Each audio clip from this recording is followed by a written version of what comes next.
Today, when you first start investing, you might be tempted to think about all the newfangled tools that you can use, like the latest screening tool, tracking down what famous gurus like Warren Buffett are doing in their trades. And there are so many tools that you can use today.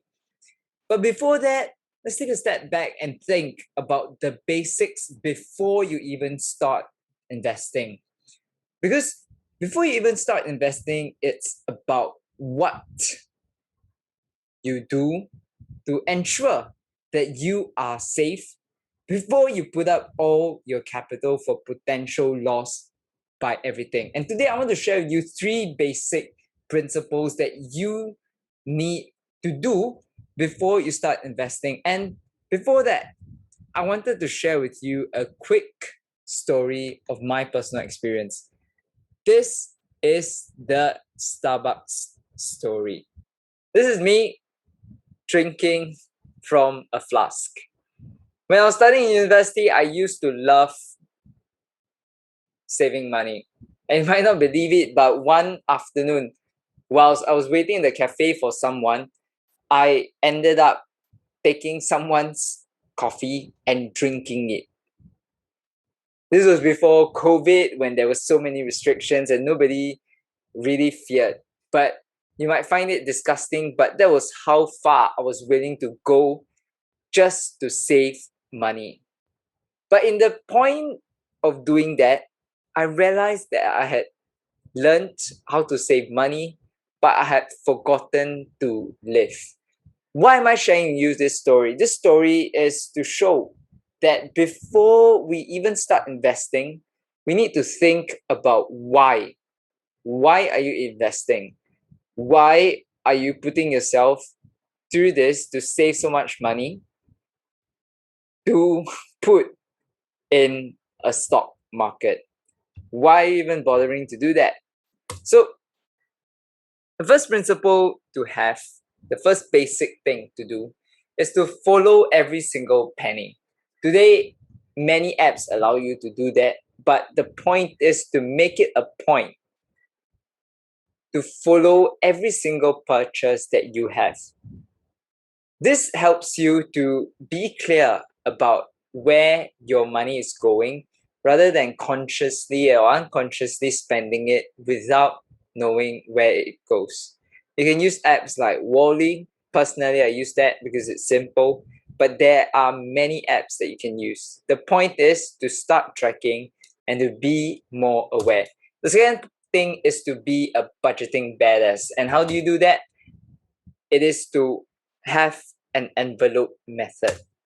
Very often we spend whilst fearing that, oh, I don't know if I'm spending on the right thing. I don't know how much I have to spend on this. Am I exceeding my budget?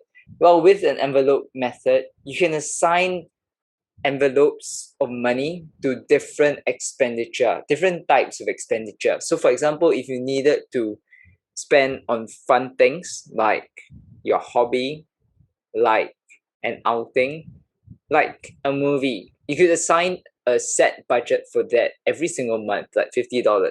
Then for your personal items like healthcare or going for a manicure, then for food, then for travel, and then for clothes.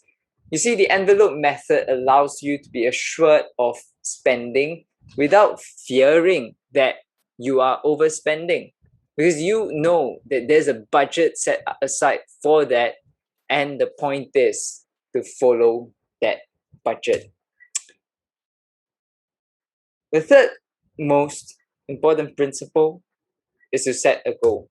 Very often we think of financial freedom as this vague idea where we are no longer working, where we no longer need to work, and we think, well, that sounds so fuzzy. How do I actually get there? Well, to get there, financial freedom is when your passive income exceeds the living income. So when you look at this particular diagram, you will know that each month you spend an X number of dollars to live. So for example, you need some money in order to spend on food, travel, and your personal items. the point at which your passive income, which is money you earn whilst sleeping, money from dividends, from your sale of items whilst you sleep, crosses the point where you need the money to live. So working because you want to and not because you have to. Today in Vicki Robbins' great book, she asks us this question: are you working or making a living, or are you making a dying? Too often, many of us are making a dying, not a living. When I was still in school, I went for this internship, and every single day, I would see people dragging themselves to work as if they were chained to their desk. You'd see them dreary, dull, and depressed as they walked into the lift. And the happiest time was when you saw them walk home. Then they would be very kind, they would be holding on to the lift doors, and they would be doing anything just to get home faster. You could see the excitement in their face. Why are you torturing yourself through work? Work because you want to and not because you have to. Financial freedom allows you to do that. The question is, what is actually enough for you? To figure out financial freedom or the sums for that is actually not that hard. As you look at the different envelopes, you might want to think of the amounts that you want to live with.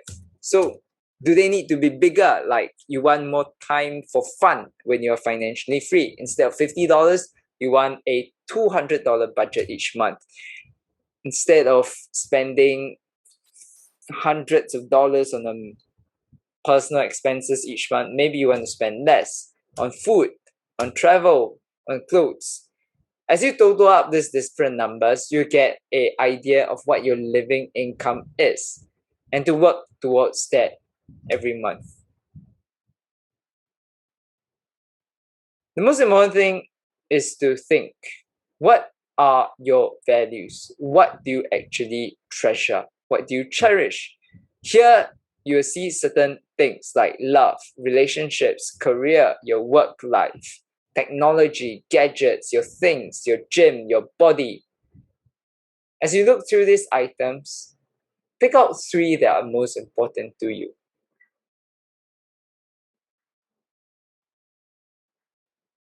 And as you begin to know what's more important to you, you'll realize that isn't that unclear anymore. That picture of financial freedom has a purpose to allow you to spend time with your family, for example, or your loved ones, or to do your hobbies. In closing, I started with the Starbucks story, and I want to close with this advice on learning to live.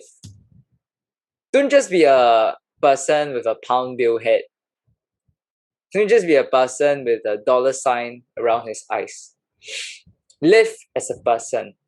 Money is not a means to an end. Money is not an end. Money is just money. You can use it however you want it, and you can choose not to use it as well. Realizing the degree of control you have over your money helps you to feel that money is not this scary thing. Money can be used to accomplish your goals, your purposes, and more importantly, your life. So today, with these 3 principles on budgeting like a badass, tracking down every single penny, and setting a goal for your financial freedom, you will start to have the basics before you even start investing. Let me know what you think about this in the comments below. Thank you.